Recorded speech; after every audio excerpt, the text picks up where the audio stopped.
ಸ್ನೇಹಿತರೆ ಹಾಗೂ 7ನೇ ತರಗತಿಯಲ್ಲಿ ಓದ್ತಕ್ಕಂಥ ಎಲ್ಲ ಮುದ್ದು ವಿದ್ಯಾರ್ಥಿಗಳಿಗೆ ರಾಕೇಶ್ ಮುಗ್ದುಮಿಟ್ಟು ಚಾನಲ್ಗೆ ಆತ್ಮೀಯವಾಗಿ ಸ್ವಾಗತ. ಈ ಒಂದು ತರಗತಿಯಲ್ಲಿ 7ನೇ ತರಗತಿಯ ಗಣಿತದ ಅಧ್ಯಾಯವಾದ ಸರಳ ಸಮೀಕರಣಗಳು ಘಟಕಕ್ಕೆ ಸಂಬಂಧಿಸಿದಂತೆ ಅಭ್ಯಾಸ 4.4ರಲ್ಲಿ ಬರ್ತಕ್ಕಂಥ ಎಲ್ಲ ಲೆಕ್ಕಗಳನ್ನು ಈ ಒಂದು ತರಗತಿಯಲ್ಲಿ ಅಧ್ಯಯನವನ್ನು ಮಾಡೋಣ. ಸ್ನೇಹಿತರೆ, ಇದುವರೆಗೆ ತಾವು ನನ್ನ ಚಾನಲ್ಗೆ ಸಬ್ಸ್ಕ್ರೈಬ್ ಆಗದೇ ಇದ್ದರೆ ಸಬ್ಸ್ಕ್ರೈಬ್ ಆಗಿ, ಲೈಕ್ ಮಾಡಿ, ಫ್ರೆಂಡ್ಸ್ಗೆ ಶೇರ್ ಮಾಡಿ. ನಾ ಮಾಡಿರ್ತಕ್ಕಂಥ ಎಲ್ಲ ವಿಡಿಯೋವನ್ನು ತಾವು ವೀಕ್ಷಣೆ ಮಾಡಬೇಕಾದ್ರೆ ತಪ್ಪದೆ ಪಕ್ಕದಲ್ಲಿರ್ತಕ್ಕಂಥ ಬೆಲ್ ಐಕಾನ್ ಒತ್ತಿ ನಿಮಗೆ ನೋಟಿಫೈ ಆಗೋದ ಮೂಲಕ ಎಲ್ಲ ವಿಡಿಯೋಗಳು ದೊರೆತಕ್ಕಂಥದ್ದು.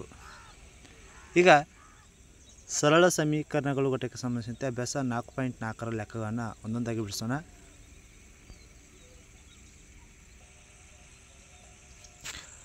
ಅಭ್ಯಾಸ 4.4 ಮೇನ್ ಪ್ರಶ್ನೆ ಸಂಖ್ಯೆ 1. ಮುಂದಿನವುಗಳಿಗೆ ಸಮೀಕರಣವನ್ನು ರಚಿಸಿ ಗೊತ್ತಿರದ ಆ ಸಂಖ್ಯೆಯನ್ನು ಕಂಡುಹಿಡಿಯಿರಿ.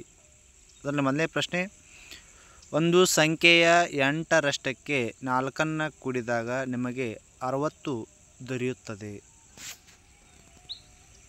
ನೋಡಿ, ಒಂದು ಸಂಖ್ಯೆ 8ರಷ್ಟಕ್ಕೆ 4ನ್ನು ಕೂಡಿದಾಗ ನಿಮಗೆ 60 ದೊರೆಯುತ್ತದೆ ಅಂತ ಕ್ವಶನ್ ಅದ. ಇಲ್ಲಿ ಒಂದು ಸಂಖ್ಯೆ ಯಾವುದನ್ನು ಗೊತ್ತಿಲ್ಲ, ಆ ಗೊತ್ತಿರದ ಸಂಖ್ಯೆ ನಾವು ಎಕ್ಸ್ ಅದ ತೆಗೆದುಕೊಳ್ಳೋಣ. ಹಂಗಾರೆ ಗೊತ್ತಿರೋದ ಸಂಖ್ಯೆ ಎಕ್ಸ್ ಆಗಿರಲಿ. ಹಂಗಾರೆ ಗೊತ್ತಿರೋ ಸಂಖ್ಯೆ ಎಕ್ಸ್ ಆದಾಗ ಆ ಸಂಖ್ಯೆ 8ರಷ್ಟು ಅಂದಾಗ 8x ಆಗ್ತದೆ. ಏನಾಗ್ತದೆ? 8x. ನಂತರ ಆ ಸಂಖ್ಯೆ 8ರಷ್ಟು ಅಂದರೆ 8x ಪ್ಲಸ್ 4ನ್ನು ಕೂಡಿದಾಗ ಅಂದರೆ ಪ್ಲಸ್ 4 ಮಾಡೋಣ, ಇಜ್ಕೊಲ್ಟು ಎಷ್ಟು ಬರ್ತದೆ? 60 ಸಿಗ್ತದೆ. ಅಂದ್ರೆ 60. ಅವಾಗ 8x ಪ್ಲಸ್ 4 ಇಜ್ಕೊಲ್ಟು 60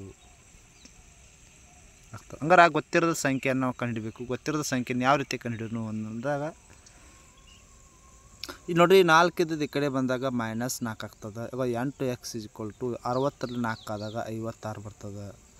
ನಂತರ 8 ಮತ್ತು x ಗುಣಾಕಾರ ಇರೋದ್ರಿಂದ 8 ಇದ್ದದ್ದು ಈ ಕಡೆ ಬಂದಾಗ ಡಿವೈಡ್ ಆಗ್ತದೆ, ಭಾಗಾಕಾರ ಆಗ್ತದೆ. ಅವಾಗ 56/8 ಆಗ್ತದೆ.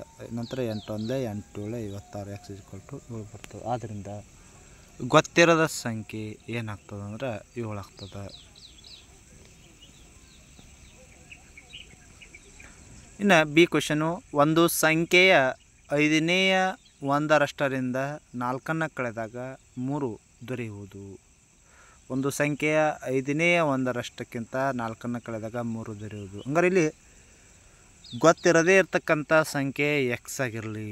ಹಂಗಾರೆ ಗೊತ್ತಿರದೇ ಇರ್ತಕ್ಕಂಥ ಸಂಖ್ಯೆ ಎಕ್ಸ್ ಆದಾಗ ಸಂಖ್ಯೆಯ 5ನೇ ಒಂದರಷ್ಟು ಅಂದರು. ಹಂಗಾರೆ 5ನೇ ಒಂದು ಎಕ್ಸ್ ಆಗ್ತದೆ.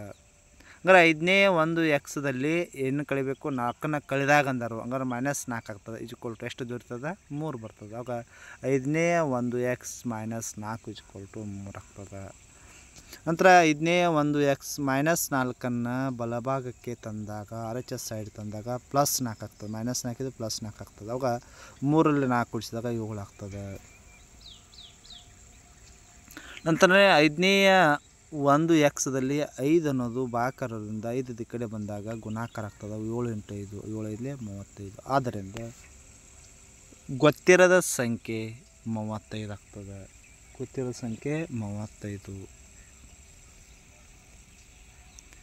ಇನ್ನು ಮೂರನೇ ಪ್ರಶ್ನೆ, ಒಂದು ಸಂಖ್ಯೆಯ 4ನೇ 3ರಷ್ಟನ್ನು ತೆಗೆದುಕೊಂಡು ಅದಕ್ಕೆ 3ನ್ನು ಕೂಡಿದರೆ ನನಗೆ 21 ದೊರೆಯುವುದು. ಒಂದು ಸಂಖ್ಯೆಯ 4ನೇ 3ರಷ್ಟನ್ನು ತೆಗೆದುಕೊಂಡು ಅದಕ್ಕೆ 3ನ್ನು ಕೂಡಿದರೆ ನನಗೆ 21 ದೊರೆಯುವುದು. ಹಂಗಾರೆ ಇಲ್ಲಿ ಗೊತ್ತಿರದೇ ಇರ್ತಕ್ಕಂಥ ಸಂಖ್ಯೆ ಏನು ತೆಗೆದುಕೊಳ್ಳೋಣ? ಎಕ್ಸ್ ಅಂತ ತೆಗೆದುಕೊಳ್ಳೋಣ. ಹಂಗಾರೆ ಸಂಖ್ಯೆಯ 4ನೇ 3ರಷ್ಟು ಅಂದಾಗ 4ನೇ 3 ಎಕ್ಸ್ ಆಗ್ತದೆ. ನಂತರ 4ನೇ 3 ಎಕ್ಸಕ್ಕೆ ಎಷ್ಟನ್ನು ಕೂಡಿಸ್ಬೇಕು? 3ನ್ನು ಕೂಡಿಸ್ಬೇಕಂದ್ರೆ +3 ಆಗ್ತದೆ. ಇಜ್ಕೊಲ್ಟು ಎಷ್ಟು ದೊರೀತದೆ? ನನಗೆ 21 ದೊರೀತದೆ. ಇಜ್ಕೊಲ್ಟು 21 ಆಗ್ತದೆ. ನಂತರ 4ನೇ 3x +3ನ್ನು ಬಲಭಾಗಕ್ಕೆ ಹೋದಾಗ -3 ಆಗ್ತದೆ. ಅವಾಗ 21ರಲ್ಲಿ 3ನ್ನು ಕಳಿಬೇಕು. 21ರಲ್ಲಿ 3 ಕಳೆದಾಗ 18 ಬರ್ತದೆ. ನಂತರ 4ನೇ 3xದಲ್ಲಿ 4ನ್ನು ಈ ಕಡೆ ತೆಗೆದುಕೊಂಡು ಬಂದಾಗ × 4 ಆಗ್ತದೆ. ಯಾಕೆ ಭಾಗಾಕಾರ ಇದ್ದಾಗ ಈ ಕಡೆ ಸೈಡ್ ಗುಣಾಕಾರ ಆಗ್ತದೆ. ಅವಾಗ 3x ಇಜ್ಕೊಲ್ಟು 18 × 4 18 4 72 ಆಗ್ತದೆ. ನಂತರ 3xದಲ್ಲಿ 3ನ್ನು ಈ ಕಡೆ ಸೈಡ್ ತೆಗೆದುಕೊಂಡಾಗ ಡಿವೈಡ್ ಆಗ್ತದೆ. ಅವಾಗ 72/3 ಆಗ್ತದೆ. 3 1 3 2 6 1 ಇತ್ತು 3 4 12 24 x ಇಜ್ಕೊಲ್ಟು 24. ಗೊತ್ತಿರೋದ ಸಂಖ್ಯೆ 24 ಆಗ್ತದೆ.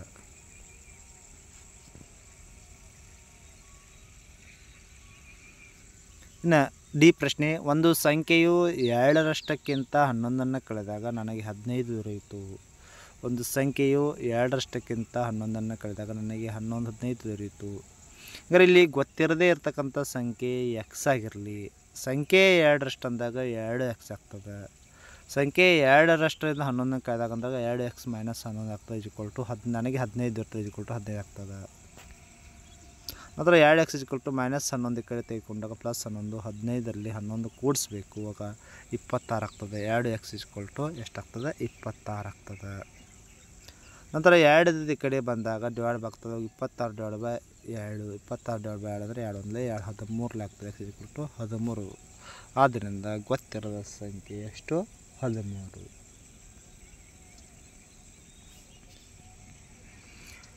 ಮುನ್ನ ತನ್ನಲ್ಲಿರುವ ಪುಸ್ತಕಗಳ ಸಂಖ್ಯೆಯ 3ರಷ್ಟನ್ನು 50ರಿಂದ ಕಳೆದಾಗ ಅವನಿಗೆ 8 ದೊರೆಯಿತು.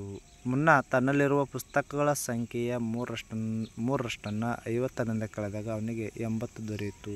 ನೋಡ್ರಿ, ಇಲ್ಲಿ ಗೊತ್ತಿರದೇ ಇರ್ತಕ್ಕಂಥ ಸಂಖ್ಯೆ ಎಕ್ಸ್ ಆಗಿರಲಿ. ಸಂಖ್ಯೆಯ 3ರಷ್ಟು ಅಂದಾಗ 3x ಆಗ್ತದೆ. ಹಂಗಾರೆ 50ರಲ್ಲಿ 3xನ್ನು ಕಳಿಬೇಕು. 50ರಲ್ಲಿ 3xನ್ನು ಕಳೆದಾಗ 8 ದೊರೆತು 8 ಆಗ್ತದೆ. ಅವಾಗ -3x 8 - 50 -50ರಲ್ಲಿ 8 ಕಳೆದಾಗ -42 ಆಗ್ತದೆ. ಎರಡು ಕಡೆ ಮೈನಸ್ ಕ್ಯಾನ್ಸಲ್ ಆಗಿ x 3 1 3 14 42 14 42 ಆಗ್ತದೆ. ಅದು x 40. ಆದ್ದರಿಂದ ಗೊತ್ತಿರದೇ ಇರ್ತಕ್ಕಂಥ ಸಂಖ್ಯೆ ಎಷ್ಟಂದ್ರೆ 14 ಆಗ್ತದೆ.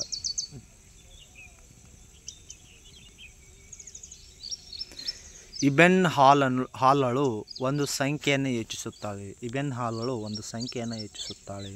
ಆ ಸಂಖ್ಯೆಗೆ 19ನ್ನು ಕೂಡಿ ಬಂದ ಮೊತ್ತವನ್ನು 5ರಿಂದ ಭಾಗಿಸಿದಾಗ ಅವಳಿಗೆ 8 ದೊರೆಯುತ್ತದೆ.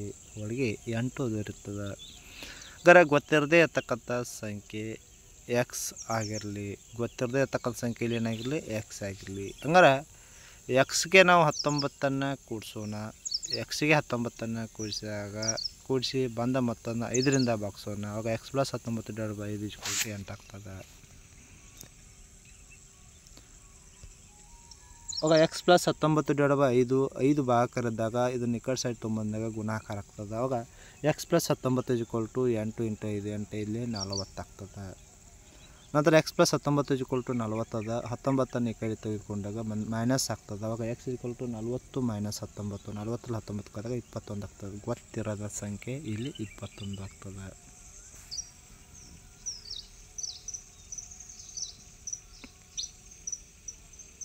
ಇನ್ನು ಜಿ ಪ್ರಶ್ನೆ, ಅನ್ವರ್ ಒಂದು ಸಂಖ್ಯೆಯನ್ನು ಯೋಚಿಸುತ್ತಾನೆ. ಆ ಸಂಖ್ಯೆಯ 2ನೇ 5ರಷ್ಟರಿಂದ 7ನ್ನು ತೆಗೆದಾಗ ಅವನಿಗೆ 23 ದೊರೆಯುತ್ತದೆ. ನೋಡಿರಿ, ಇಲ್ಲಿ ಗೊತ್ತಿರದ ಸಂಖ್ಯೆ ಏನಾಗಿರಲ್ಲ ಅಂದರೆ ಎಕ್ಸ್ ಆಗಿರಲಿ. ಅಂದರೆ 2ನೇ 5xದಲ್ಲಿ 7ನ್ನು ಕಳಿಬೇಕು. ಆವಾಗ -7 = 23 ದೊರೆಯುತ್ತದೆ ಅಂದರೆ ಅವನಿಗೆ. ನಂತರ ಇಲ್ಲಿ 2ನೇ 5x -7ನ್ನು ಈ ಕಡೆ ತೊಗೊಂಬಂದಾಗ +7 ಆಗ್ತದೆ. 23ರಲ್ಲಿ 7 ಕೂಡಿಸಿದಾಗ 30. 2ನೇ 5x = 30 ಆಯ್ತು.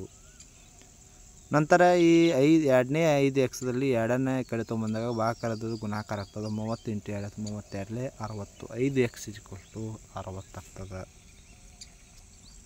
ಇನ್ನು 5xದಲ್ಲಿ 5 ಕಡೆ ತೊಗೊಂಬಂದಾಗ ಗುಣಾಕಾರದ ಕಡೆ ಭಾಗಾಕಾರ ಆಗ್ತದೆ. 60 / 5 ಆಗ್ತದೆ. 5 1 5 12 ಇಲ್ಲಿ 60 ಆಗ್ತದೆ. x = 12. ಆದ್ದರಿಂದ ಗೊತ್ತಿರದೇ ಇರ್ತಕ್ಕಂಥ ಸಂಖ್ಯೆ ಎಷ್ಟಂದರೆ 12.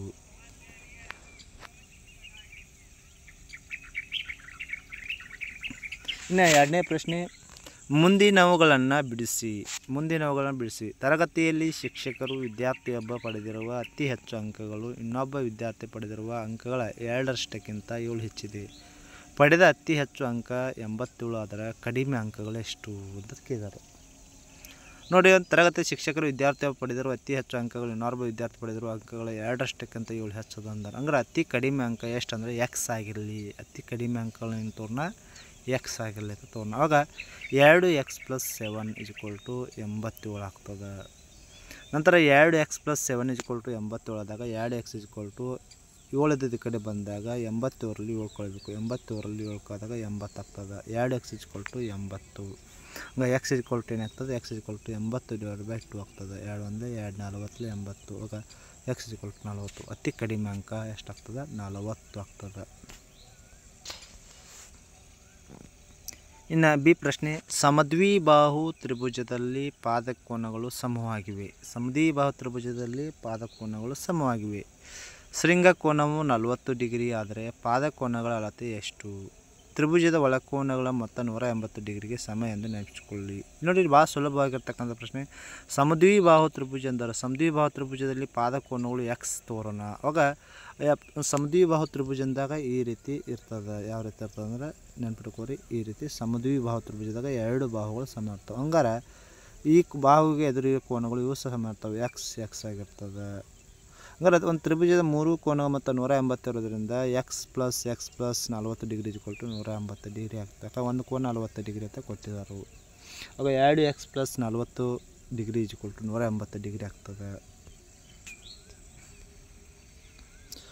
ನಂತರ 2x 40 ಡಿಗ್ರಿ ಕಡೆ ಬಂದಾಗ ಮೈನಸ್ 40 ಡಿಗ್ರಿ ಆಗ್ತದೆ. 180 ಡಿಗ್ರಿ 40 ಡಿಗ್ರಿ ಕಡೆ 140 ಡಿಗ್ರಿ ಬರ್ತದೆ. 2x equal to 140 degree, x equal to 2 ಇದ್ದ ಕಡೆ ಬಂದಾಗ ಡಿವೈಡ್ ಆಗ್ತದೆ 140 ಡಿವೈಡ್ ಬೈ 2 ಕಡ್ತಾ ಹೊಡೆದಾಗ 2 1 2 7 14, ಆಗ 70 ಡಿಗ್ರಿ ಬರ್ತದೆ. X equal to 70 degree. ಸಮದ್ವಿಬಾಹು ತ್ರಿಭುಜದಲ್ಲಿ ಪಾದಕೋನಗಳು ಎಷ್ಟಂದ್ರೆ 70 ಡಿಗ್ರಿ ಆಗ್ತವೆ. ಸಿ ಪ್ರಶ್ನೆ, ಸಚಿನ್ ರಾಹುಲ್ ಗಳಿಸಿದ ರನ್ಗಳಿಗಿಂತ 2ರಷ್ಟು ರನ್ ಗಳಿಸುತ್ತಾನೆ. ಅವರಿಬ್ಬರು ಒಟ್ಟಾಗಿ ಗಳಿಸಿದ ರನ್ಗಳು ದ್ವಿಶತಕ್ಕಿಂತ 2 ಕಡಿಮೆ ಇದ್ದರೆ ಒಬ್ಬೊಬ್ಬರು ಗಳಿಸಿದ ರನ್ಗಳು ಎಷ್ಟು? ನೋಡಿರಿ, ಸಚಿನ್ ರಾಹುಲ್ಗಿಂತ ರನ್ ಗಳಿಸಿದ 2ರಷ್ಟು ರನ್ ಗಳಿಸ್ತಾನಂದ್ರೆ ಹಂಗಾರೆ ರಾಹುಲ್ ಗಳಿಸಿದ ರನ್ಗಳ ಸಂಖ್ಯೆ ಎಕ್ಸ್ ತೋರ್ನ. ಹಂಗಾರೆ ಸಚಿನ್ ಅವನಕ್ಕಿಂತ ಎಷ್ಟು ಗಳಿಸ್ತಾ? 2x ಗಳಿಸ್ತಾ.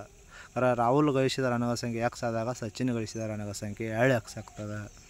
ನಂತರ ಅವರು ಒಟ್ಟಾರೆ ರನ್ ಗಳಿಸಿದ್ದು ದ್ವಿಶತಕ 2 ಕಡಿಮೆ ಇದೆ ಅಂದರು. ಹಂಗಾರೆ X plus 2x equal to 198. ಅಂದರೆ ದ್ವಿಶತಕ ಗಳಿಸ್ಬೇಕಾದ್ರೆ 2 ಕಡಿಮೆ ಇದೆ ಅಂದ್ರೆ ದ್ವಿಶತಕ ಅಂದ್ರೆ 200. ಯಾಕಂದ್ರೆ ಶತಕ ಅಂದ್ರೆ 100 ಆಗ್ತದೆ, ದ್ವಿಶತಕ ಅಂದ್ರೆ 200ದಾಗ 2 ಕಡಿಮೆ ಇದೆ, ಅವಾಗ 198 ಆಗ್ತದೆ. ಅವಾಗ X plus 2x equal to 190 ಆಗ್ತದೆ. ನೋಡಿರಿ, 1xದಲ್ಲಿ 2x ಕೂಡಿಸಿದಾಗ 3x ಆಗ್ತದೆ. 3x ಈಕ್ವಲ್ ಟು 198 ಆಗ್ತದೆ. ನಂತರ 3 ಇದ್ದದ್ದು ಈ ಕಡೆ ಬಂದಾಗ 198 ಡಿವೈಡ್ ಬೈ 3 ಆಗ್ತದೆ. ನಂತರ 3 1 3 6 18, 1 ಇತ್ತು ಮತ್ತು 3 6 18 ಕಟ್ಟಾಗ್ತದೆ, 66 ಆಗ್ತದೆ. ಹಂಗಾರೆ ರಾಹುಲ್ ಗಳಿಸಿದ ಅಂಕಗಳು 66. ಸಚಿನ್ ಗಳಿಸಿದ ಅಂಕ ಎಷ್ಟು ಅಂದ್ರೆ 2 ಪಟ್ಟು ಅಂದರೆ 2 × 66 ಅಂದರೆ 132 ರನ್ಗಳನ್ನು ಗಳಿಸ್ತಾ. ಇಷ್ಟು ಅಭ್ಯಾಸ 4.4ರಲ್ಲಿ ಬರ್ತಕ್ಕಂಥ ಸಮಸ್ಯೆಗಳು. ವಿದ್ಯಾರ್ಥಿಗಳಿಗೆ ಇವುಗಳಿಗೆ ಸಮಸ್ಯೆ ಏನಾದರೂ ಗೊಂದಲವಿದ್ದರೆ ನನ್ನ ಚಾನಲ್ಗೆ ಶೇರ್ ಮಾಡಿ, ಕಮೆಂಟ್ ಮಾಡಿ ಅಂತ ಹೇಳ್ತಾ ಥ್ಯಾಂಕ್ ಯು ಟು ಆಲ್.